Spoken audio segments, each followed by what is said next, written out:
strangers scattered in different parts of France and the UK are vulnerable during the consequences of an alien attack that destroyed the population of the globe.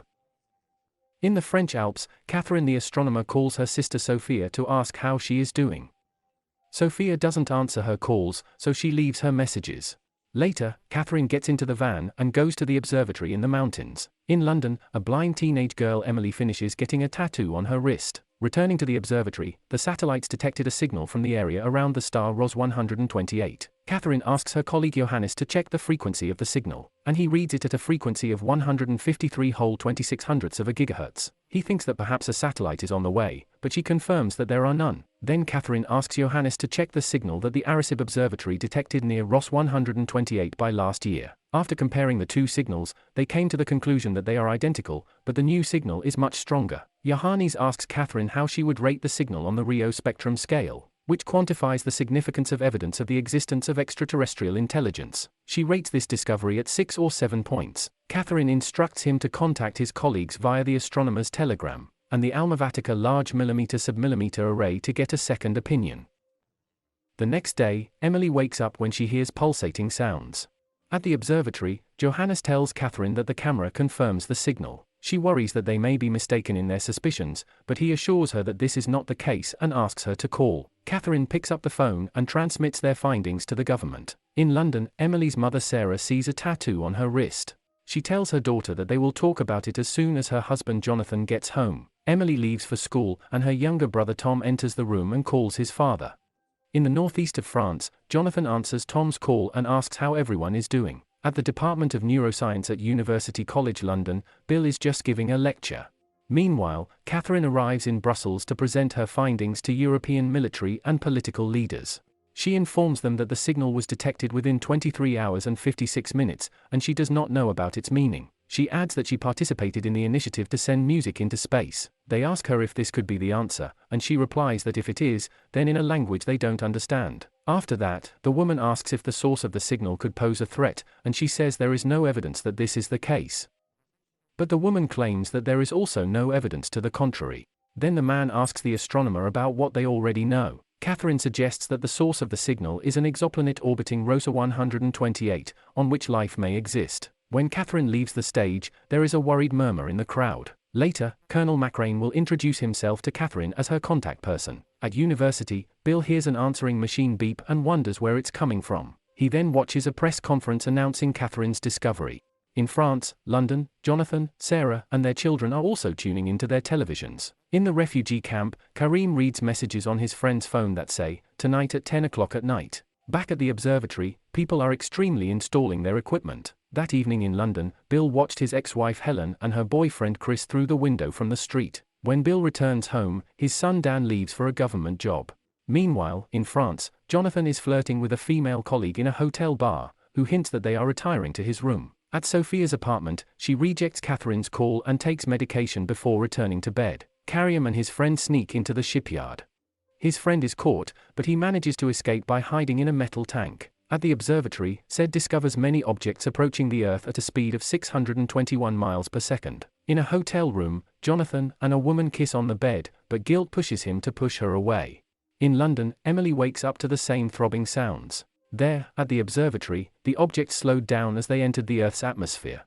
Meanwhile, Sarah and Tom are startled when the house begins to shake and bright light penetrates through the window. In a hotel room, Jonathan looks out the window and wonders if the bright lights are meteorites. At the observatory, Sed estimates the collision time at 80 seconds. Emily stands on the street with her arms outstretched in front of her and watches objects fly across the sky. Sarah runs out to grab her daughter, who asks her if she can feel the vibrations too.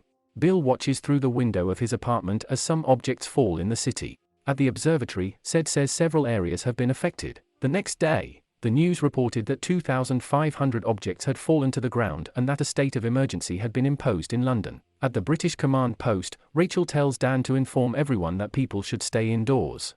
He sees that her children are there and she believes that they will be there until everything calms down. Karim feels something moving inside the metal tank and realizes that it has been loaded into a truck. The observatory team is watching a video broadcast from the crash site. People detect normal radioactivity and the absence of any biological or chemical elements. A strong electromagnetic field emanates from a spherical non-porous metal object. Catherine calls Sophia, who finally picks up the phone and tells her to go to the observatory. Meanwhile, Jonathan tells Sarah to go home to her father and that he will take the train and meet them there. Later, Bill calls Helen to see if she's okay, and she asks him not to bother her anymore. Catherine tells the outskirts observatory that 4 unknown substances have already been detected at the objects, and their frequency and vibration width are increasing. He wonders how whoever sent the probes only knew about sending them to populated areas. Catherine remembers the first signal received last year, and thinks that maybe that's when they scanned and mapped the Earth. Catherine then asks if the military can destroy the probes, but Macra doesn't get the photos from Wyoming, on which the F-16 bomb didn't leave a scratch. A moment later, Johannes tells Catherine that he is leaving to be with his parents. In his office, Bill compares the activity of the probe's electromagnetic field with the results of a subretinal stimulation study conducted by a colleague and sees that they are identical. At the command post, Dan answers Bill's call, who frantically explains that the electromagnetic field from the probes affects nerve cells, and is designed to interfere with the work of the human nervous system. The stronger the pulse, the more neurons are excited, causing convulsions and complete shutdown of the body. Bill asks Dan to report this to the Prime Minister as soon as possible and hide in something metallic or deep underground. Soon after, Dan tells Rachel about what his father told him, but she already knows all about it. He says they need to warn people, but she doesn't want to take the risk and panic. She leaves and he sees that her children are safe inside the bunker. In London, Sarah and her children are stuck in traffic and she sees the police telling people to turn back. Emily hears the noise again, but her mother and brother don't. Meanwhile, Dan posts a warning on Twitter, using the official government account, advising all citizens to hide underground. In France, Jonathan pays a taxi driver to take him to the train station in any way possible. Sitting in the car, Tom sees strange light waves in the clouds. At the observatory, Catherine explains that the electromagnetic field affecting the atmosphere causes this phenomenon. Suddenly, a soldier informs them that the British government is warning of an attack. Sophia's car got stuck in traffic on a mountain pass. In the car, Tom tells his mother and sister about what the government tweeted. Then they hear gunshots outside and wonder why the police are shooting. Being in a metal tank, Kareem hears people screaming outside. Later, Catherine calls Sophia and tells her to look for an underground shelter. In Helen's apartment building, Bill meets Chris on the stairs, who forbids him to see his ex-wife. The men fight, and Bill accidentally pushes Chris off the steps, ending his life. Meanwhile, Sarah drives the car out of the garage back to the street, but they are hit by another car. She pulls her children out of the car and tells them to go to the station. At Helen's apartment building, Bill drags Helen into the elevator, even if she wants to look for Chris first. At the same time, Sarah and her children descend the steps of the station and join the other people in the tunnel. At the observatory, a soldier informs Macran that all their planes have crashed. Suddenly they hear a loud noise coming from above. Catherine calls Sophia, but they lose the signal and the call ends. The soldiers panic and Macran accompanies Catherine to the metal bunker along with everyone else at the observatory. On a mountain pass, Sophia runs to the observatory, while a car alarm goes off around her. In France, Jonathan's taxi goes into the river. All over the world, lights are flashing until they go out, followed by a loud noise. Being inside the metal tank, Kareem notices that it has become quiet outside. At the train station, hundreds of people huddled in the dark. In the elevator, Bill and Helen wait in silence while she shouts Chris' name. While Jonathan is trying to get out of the sinking car, he kicks out the window and floats to the surface. He goes outside, but is shocked to find that all the other people are dead. Elsewhere, Kareem climbs out of a metal tank and looks at the car piled up behind him. The next day, Helen asks Bill if he went up the stairs to get to their apartment. He had to see Chris, but Bill continues to deny it. After that, Bill opens the elevator doors and climbs out. He goes to the window and sees the bodies on the sidewalk. Then he goes to the stairwell and drags Chris' body to another place. He returns to the elevator and helps Helen out of the carriage. At the observatory, Catherine wants to look for Sophia, but Macran forbids her to leave. He convinces her to wait for her sister inside. At the apartment, Bill takes Helen to Chris and she cries over his body. The neighbor's dog is still alive and whining for its owner. Later, Sarah, Tom and Emily leave the station and find dead bodies all over the street. Sarah takes her kids to their car, but it won't start, so she tells them to get their stuff out of the trunk before they go home. Left alone in the car, Sarah cries for a few seconds and pulls herself together. In France, young people break a shop window to get groceries. Moments later, Jonathan walks by and a young man asks him if he has seen any other survivors, but he hasn't.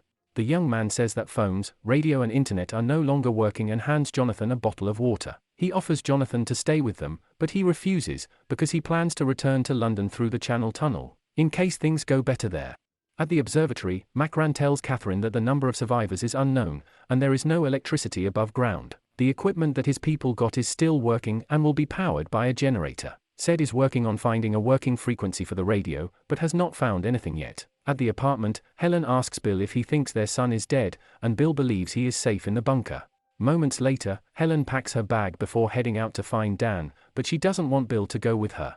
He reminds her that Dan is also his son, and she asks what Bill is doing in her house. In London, Karim accidentally stumbles upon a dead policeman and takes his weapon from him. In the apartment, Bill lays out supplies for Helen on the table and she hands him Chris's sneakers. Catherine sneaks out of the observatory through the back door. Meanwhile, Sayed finds an unknown operating frequency, but all they hear is a pulsating sound.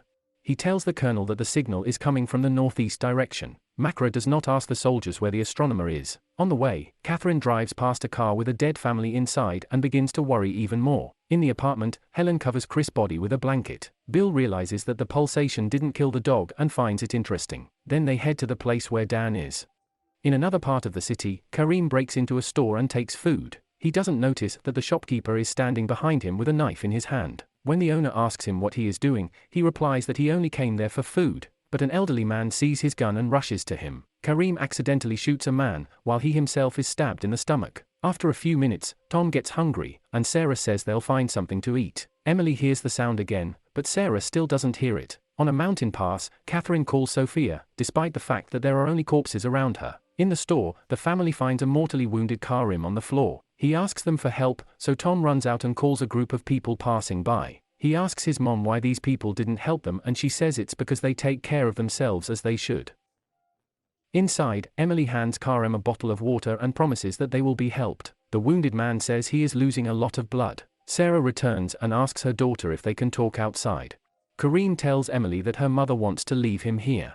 Emily is horrified by her mother's plan and refuses to leave this man. Karim begs Sarah to take him to the doctor, but Sarah pulls her daughter to the door. In desperation, Karim grabs Emily and puts his arms around her neck. He threatens to shoot her if Sarah doesn't call a doctor to him. When Karim sees the frightened girl wet her pants, he feels terrible and lets her go, so Sarah and Emily run out of the store. In the woods by the road, Catherine meets Charlotte, a young girl separated from her parents. Charlotte says she's from Grenoble, so Catherine thinks they should go to the city together. His men take them by surprise with a sudden attack. He forbids Catherine to leave in case another attack happens.